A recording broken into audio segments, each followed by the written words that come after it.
In Flanders Fields, the poppies blow. Between the crosses, row on row that mark our place.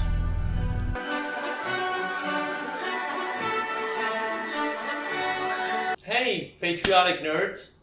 As most of you might know, well, some of you might know, a couple of you know that I'm a refugee and I'm a new Canadian. So one of the first things I noticed in Canada culturally was people wearing poppy at a certain time of year. And I kind of looked into it. I found out there was a battle, Canadian troops were very heroic, and there was a poem about it. And I really didn't get deeper than that until this year when I saw that on British TV and on Australian TV, I saw people wearing the poppy. And that was when I asked Daniel about is it a Canadian thing or is it an international thing? And then we thought, okay, he is a nerd, a massive one, and we can do this as a video so people like me and Canadians who don't know, some of them, could learn from it.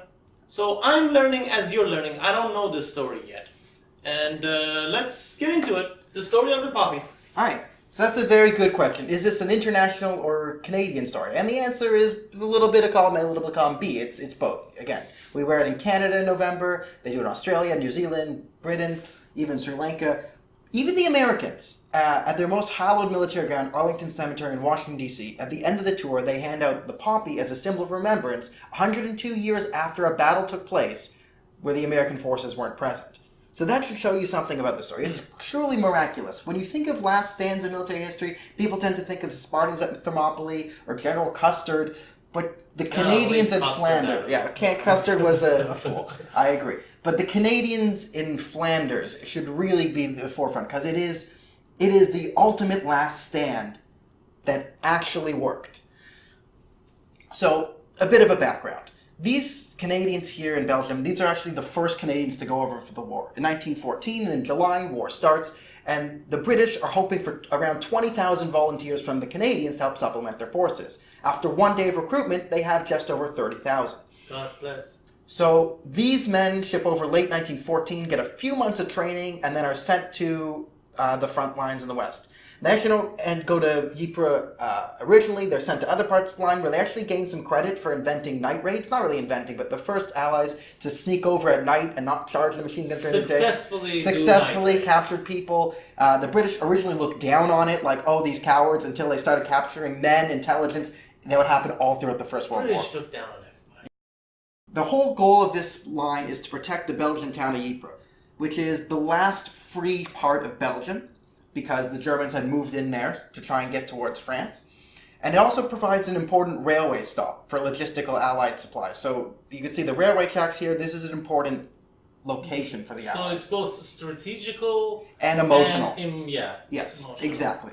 So the Second Battle of Ypres begins on April 22nd, 1915.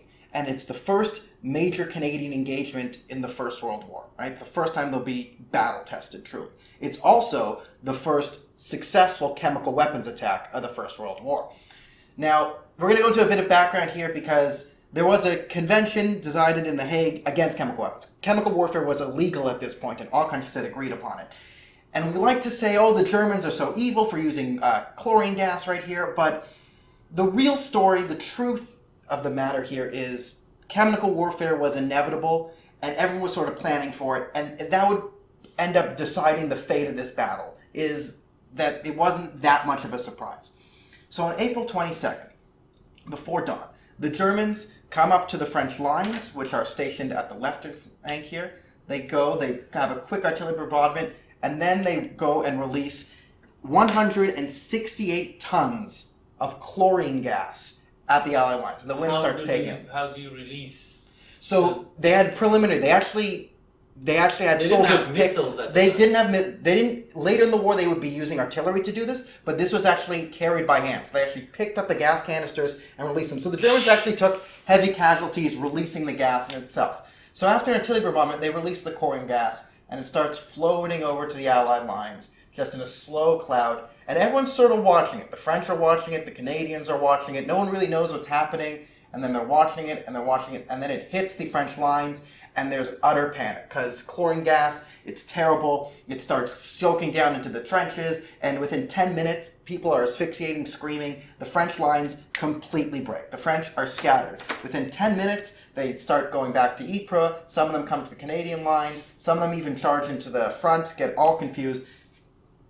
So within 10 minutes of the battle, the French forces have left, leaving a 6-kilometer gap on the Allied lines at an important spot.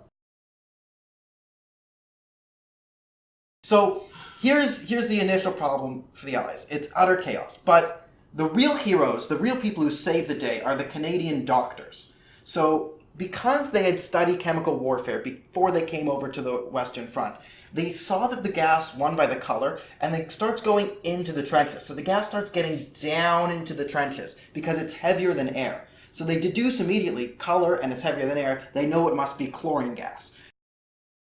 So what did the Canadians do here? Well, if it's chlorine gas, the doctors told them it could be neutralized with ammonia. And where's a naturally occurring source of ammonia? People's. Yes, people's urine. So what they did is they found a bunch of rags or tore up their uniforms, urinated on them, wrapped them around their faces, and then with a bunch of urine-soaked cloths, the Canadians charged in to fill the 6-kilometer gap left in the Allied lines. So they're charging in to head off the Germans, and the Germans are coming in behind this glass cloud. And as the gas comes, the Germans are behind it. This is the third problem the Canadians have here, is they really have to hold the line here, because not only will they lose the town, but if they lose this part of the line completely, the 50,000 British soldiers here are surrounded and also useless.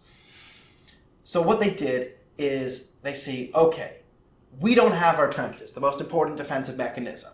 We don't have much artillery support, as senior command is very scattered, and all the French are there. We can't really get any help from the British, because our runners have to run through poison gas. We can't see anything, and we're outnumbered 5-1. What's the plan?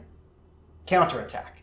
So a bunch of farmers, lawyers, and doctors set up at a place called Kitchener's Wood, and they charge the German lines, and they start fighting, and then they're hit with another problem they're going to have to deal with in their battle, and that is their guns.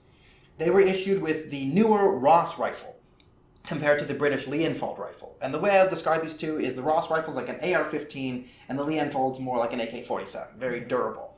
The Ross rifle was newer, could shoot further, was more accurate, had more stopping power, but it wasn't battle-tested. So when you put in these trench conditions of horrible, water-filled, mud-soaked filth, they would jam super easily. So as soon as the battle starts, they engage the German forces, who have professional army, outnumbered 5-1, and now most of their guns don't work. So this original battle charge turns into an impromptu bayonet charge, which is essentially affixing a knife to the end of your gun, and they fight with they take the Germans head on and drag them down into hell with them. And in the sky the larks, still bravely singing, fly, scarce heard amid the guns below. So this would sort of characterize the nature of this battle. Now, there is good news, as the confusion on the French and British lines caused some of them to run away. So Canadian soldiers were actually able to run back to the British lines, grab Lee-Enfield rifles, and then run them back to the Canadians, so they would actually have guns to fight with. Okay, so they saw them run away, and they didn't say, okay, let's run away. They said, oh, awesome, they dropped their guns. Exactly, awesome, they dropped their guns, so now we have Let's guns, go back so to now we fighting. can fight the Germans with guns. Okay. And they hold them. They hold them with a crazy charge. Over the first 2 days, they have no reinforcements. It's 20,000 men counterattacking, and they manage to reform the German line. The Germans take about 3.5 kilometers, 3.25 kilometers. So the new line is sort of like this. Remember, it's outside Ypres, which is good. And this would sort of be indicative of the entire battle. And this would go on for the first 2 days. After the Canadians would form the lines, they kind of link up with the British. The Germans get ferocious, and they get very angry, because it's sort of a pride thing, as if even the British army was looking down on the Canadians for being sort of colonial know-nothings. Can you imagine how the Germans felt the first time a colonial power had defeated a European power on continental Europe? So on day 3, they release another 1,600 tons of chlorine gas right at the Canadians. And they take heavy casualties. But again, they were prepared. They wrap the rags around their faces, and they stand in hell on earth Bayonets against bullets. This is sheer force of will. And gas. The most famous story of this is on May 8th, into the battle, the Princess Patricia Light Infantry Unit, a Canadian unit, when the main German army made their advance, the 750 men of that unit single-handedly went out and held back the entire German defense just long enough for the Allies to rally and get reinforcements to the area. Of the 750 of them, 600 of them died. The rest came back wounded or missing. So, well, the missing technically don't come back, but I get you. I get your point. And they would go on to be one of the most decorated in military units in all of Canadian history. 100% casualty, basically. Yes, they saved the British Army, the town of Ypres, and they did it with fighting on the low ground in bad conditions with no guns. Sheer force of will. It took 4 whole days for the Allies to get together and actually reinforce the Canadians here. And it was during these first 4 initial days where we get the poem in Flanders Field from Lieutenant Colonel John McCrae. So this is where the symbol of the poppy actually comes from, this poem. And people like to say the poem is, oh, he went out and after the battle, he saw the fields of poppies and was inspired to write, and that's not what happened. He's lieutenant colonel, but he's just a doctor. So remember, it's complete chaos, senior command is in disarray, and he's a colonel, so he's in charge, but he's not a military man, he's a doctor. And it's artillery bombardment for the first time, people coming in with legs shot off, bullet wounds, people suffocating in their own pus, the most horrible things you've ever seen as a doctor. And it's just day after day after day after day. For 70 straight hours, he hasn't slept, he's just been utter torture. And he has a mental breakdown. He thinks he's going to die. He actually is convinced he's going to die. So in 20 minutes, he writes what he thinks is his epitaph, his last words. And that is the poem in Flanders Field. And that's kind of how it should be read. And I think it means a lot more than just a man seeing flowers. We are the dead.